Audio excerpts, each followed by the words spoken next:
Well, hello and welcome to the Tao Manifesting Tarot, the most innovative tarot reading on the planet.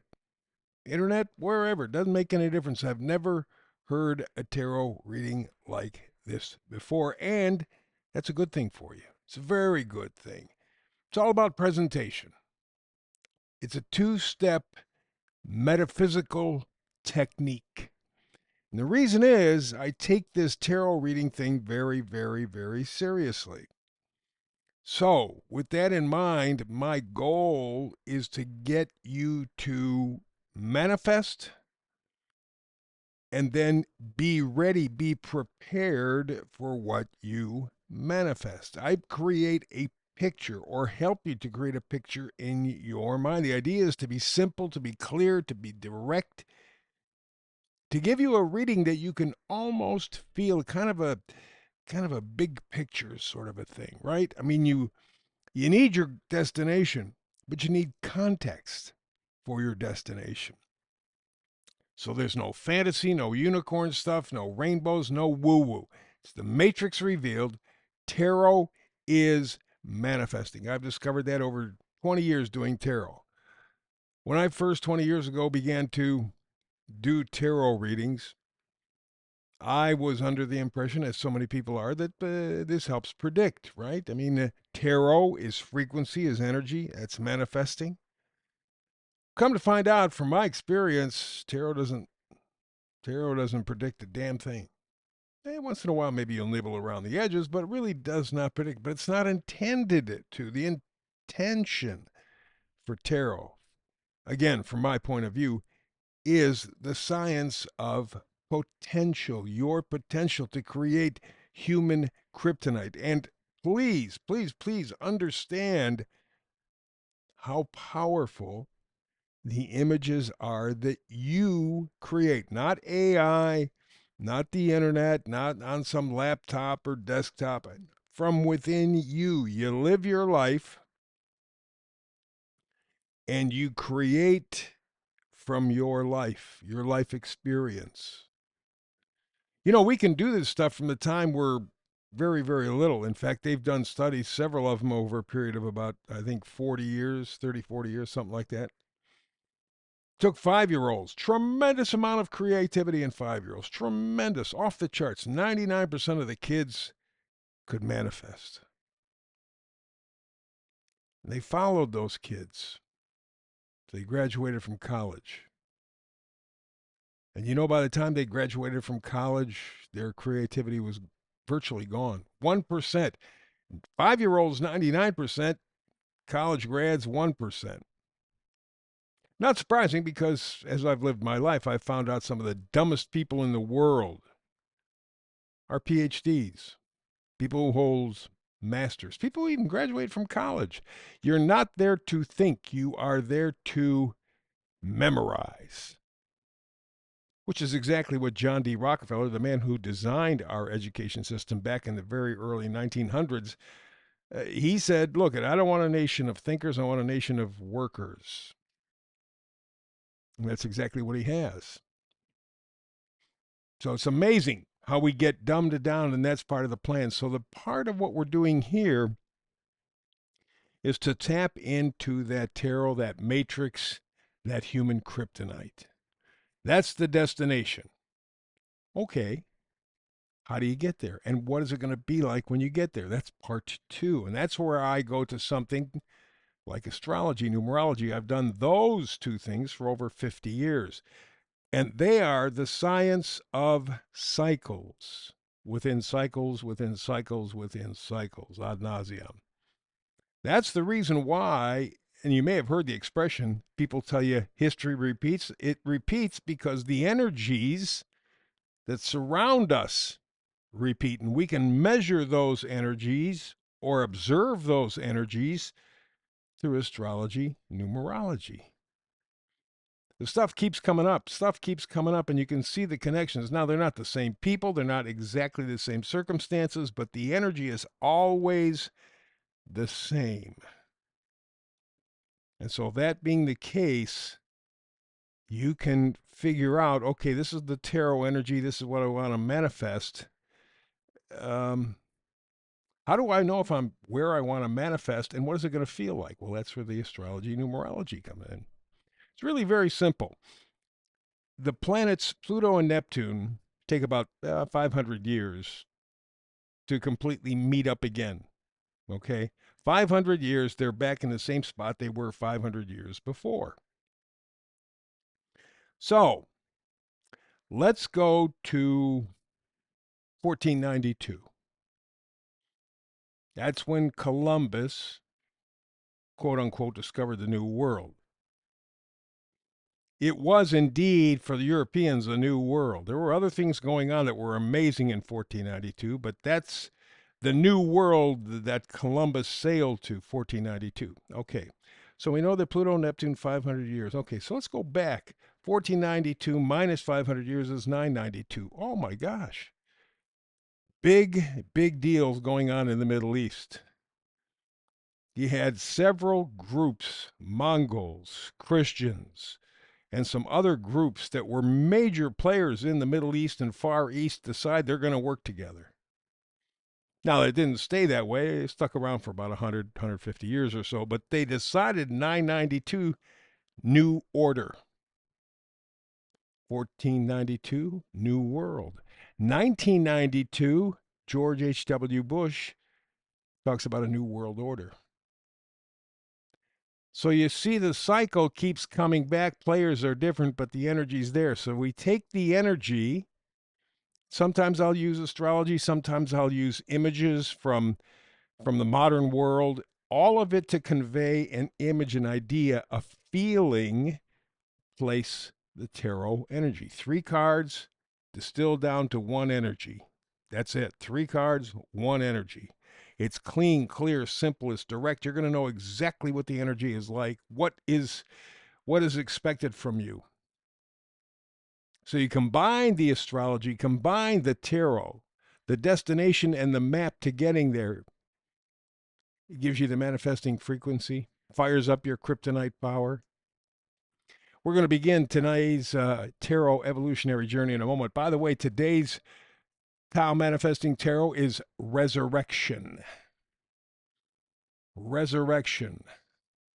Rising from the ashes, rising from the dead, regenerating. There does not look like there's the slightest bit of life. And yet, out of nothing, there's the potential for something phenomenal, for something alive, something vibrant. And it's fired up by your manifesting kryptonite. So let's go to today's tarot message, Cosmic Cycles. The headline reads, Rising from the Dead. Now, most of our founding fathers were very wise. You go back, take a look at the Constitution, Declaration of Independence, their writings and stuff. Some of these people were just amazingly brilliant. And then we had the other jerkasses who couldn't find their ass with both hands. Nothing's changed in politics today, that's for sure.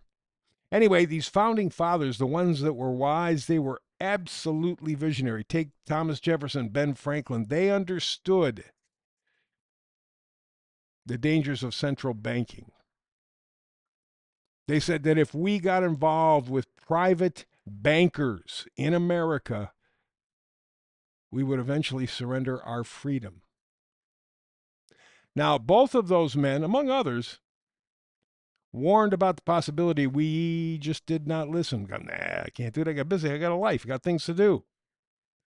Yeah, but this is about your money. This is about what you can afford. This is your freedom. I got better things to do. What we ended up doing was choosing to give up our freedom. Didn't want to be responsible. God, no, that's the worst. That's a dirty word. There's responsibility? No. So today, we know both men were exactly right. And we now, at this point, literally, not just as a banking community, an economic community, a governmental community, but a humanity, because we did not listen, we let the central bankers own America. Now we have to come back from the dead. If it's possible. Talk to me from one day to the next. I'm not exactly sure. My answers will change. We're going to get deeper into this, but first I want to remind you that I do have a single email you can contact me with, tau-tarot at proton.me, tau-tarot at proton.me. Write anything, good, bad, indifferent. Doesn't make any difference. I want the connection. I'm reaching out and I check it often. Again, the email, tau-tarot at proton.me. Alrighty, let's get to thinking out loud. Bottom left.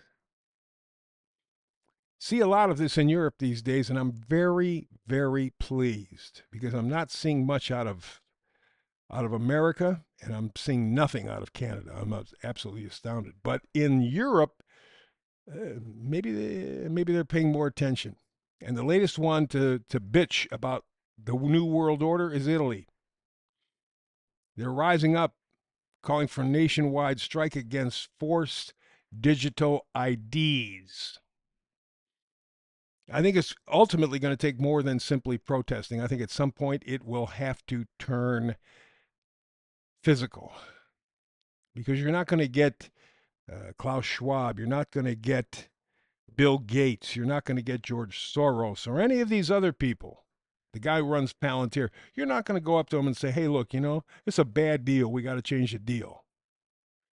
Even Ben Franklin, Thomas Jefferson knew that once you gave the people who control the money the power, they are not going to give it back. It doesn't matter. So it means it's going to have to get physical. So I give Italy, Spain, France, Great Britain, Germany, Poland, I give them all the credit in the world. Rise up, find your backbone, bitch, make a lot of noise. But I think ultimately it's going to take more than that. And up in the upper left side here, anyone who accepts a digital ID is slapping handcuffs around their own wrists. There's a nasty word there, so that's why we cut it out. What the ID is, digital ID, it's the end of freedom. It's the end of choice. It's proving that Jefferson and Franklin, among others, were exactly right. You let the central bankers take over. They ain't going to give up the power. You are going to have to take it back. And over on the right side, strangely, life gets harder when you try to make it easy. Exercising may be hard, but never moving makes life a whole lot tougher. Uncomfortable conversations are hard, but avoiding every conflict, it's harder. Mastering your craft is hard, but having no skills is harder. And I'll add in one more. Standing up, taking responsibility for your life is hard,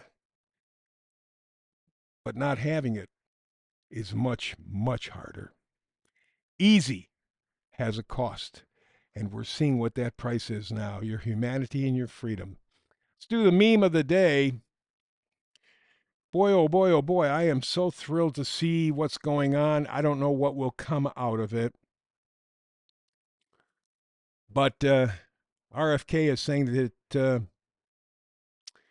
we're going to have to do something serious about Bill Gates. Arrest him, probably. Of course, he's changed his view about the climate. He said, well, it's not so bad.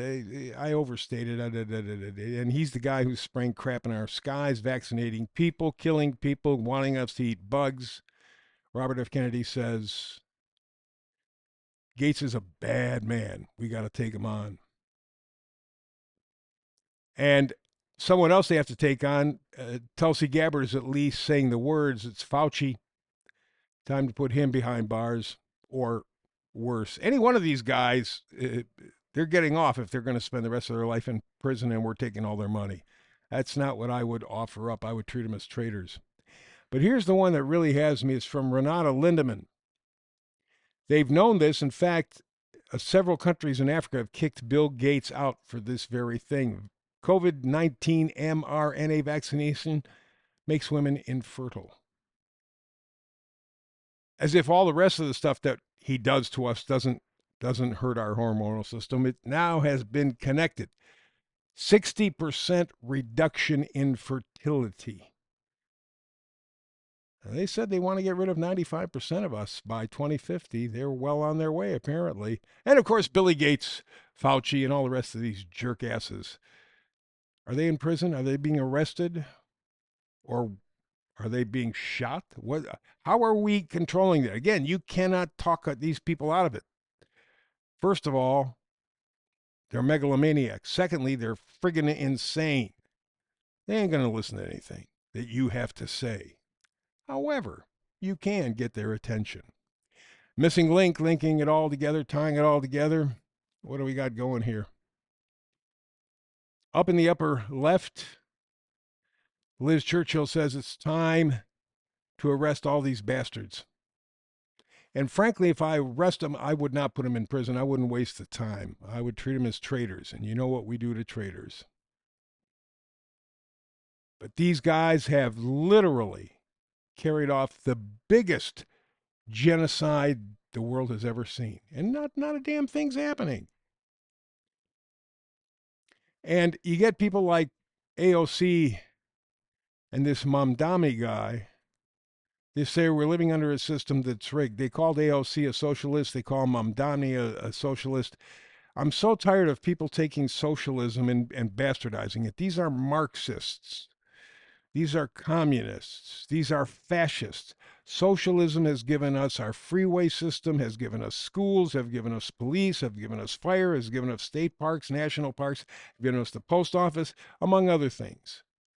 Know what the hell you're talking about when you throw around terms. They are not socialists. They are Marxist fascists. But they are right. Just like Jefferson and Ben Franklin said, the system is rigged by the big bankers. Speaking of, you know, when they made the Federal Reserve legal in 1913, they immediately passed the income tax. Why? Because they needed money to fund their deal, their scam. And so Lauren Boebert says when the income tax was first introduced, it was temporary measure. That's it. That's it. Just like the COVID. No, it's just going to be 2 weeks. So it's going to live on. It's only supposed to be 3%. Well, today, people are paying up to 37% of their income, taxed on everything that you can imagine. That taxation is for the Federal Reserve. It's for the central bankers. They are the ones who privatize profit and socialize debt. Ooh, that word socialize again. You better look at it before you start calling people socialists. Most of the time, you people don't know what the hell you're talking about. Again, no system is perfect because we have human beings involved, but you got to pay attention. In fact, if you had 100 pennies sitting on a desk back in 1913 when they started the Fed, you know how many pennies you would have today? One. That's what central banking does. So let's go to the tarot. Let's find out the energy here. King of Hearts is where we start. That's a caring, subtle influence, caring for yourself, being gentle, not avoiding responsibility, not sidestepping any responsibility, but saying, okay, I got lied to. I understand that. How am I going to make it better? I'm not going to beat myself up. I didn't know they lied and I trusted them. What am I going to do now? King of Hearts says, be gentle, but be very powerful. Realize that you deserve better, but you have to take responsibility for it. Ace of Swords is next. Swords are thoughts, idea, our data, our truth. Ace of Swords is thinking clearly. Having a breakthrough, you go, man, I woke up. I know it's all bullshit. Okay, what am I going to do about it? I'm going to sit there and call myself a dummy, beat myself up? No, the King of Hearts. King of Hearts says, okay, you made a mistake. Everybody does. So what are we going to do? How are we going to fix it? Ace of Swords will open up the possibility. And then we have the Sun card. Once you get to that point, once you forgive yourself, once you have compassion for yourself, you begin to think more clearly. You begin to think more incisively, more positively. And that's when the sunshine energy illuminates and you go, I never thought about it. It's perfect. Answers will start to flow. But you and I have to start the process. We're out of time for today. Thank you very much for investing these few minutes with me. I appreciate it. Hopefully, we do it again tomorrow. But between now and the next time you and I do this stuff, one more quick note: like and subscribe. Please, they're dropping algorithms. They're taking control. Please like and subscribe. We need you. Between now and the next time we do this tarot thing, however, peace and blessings.